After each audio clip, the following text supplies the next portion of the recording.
Pemirsa, pemilihan calon legislatif maupun presiden dan wakil presiden 2019 sudah di depan mata. Komisi Independen Pemilihan Aceh Timur mulai melakukan perakitan kotak suara sebanyak 6.000 lebih kotak suara.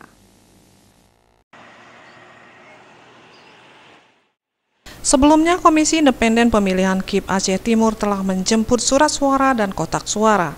Penjemputan surat suara maupun kotak suara turut dikawal ketat pihak kepolisian Polres Aceh Timur dan pengawas pemilu atau Panwaslu, serta Komisioner Independen Pemilihan atau KIP Kabupaten Aceh Timur.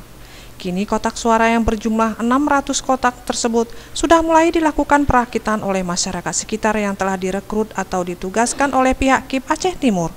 Sekretaris KIP Aceh Timur M. Yunus mengatakan perakitan kotak suara tersebut dilakukan oleh warga sekitar sehingga dapat berpartisipasi dalam perakitan kotak suara.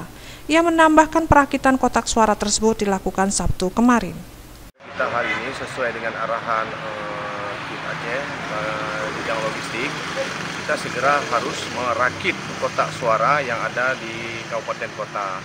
Dan kemudian untuk kita Aceh Timur ini, kita fokuskan di gudang yang kita sewa ini lebih kurang 6.000-an kotak suara yang kita rakit, kita berikan kepada masyarakat Kampung Kemuneng sini. Kita berdayakan masyarakat di sini, kemudian dengan bekerjasama pihak kepolisian, Panwas dan juga aparat desa yang ada di sini.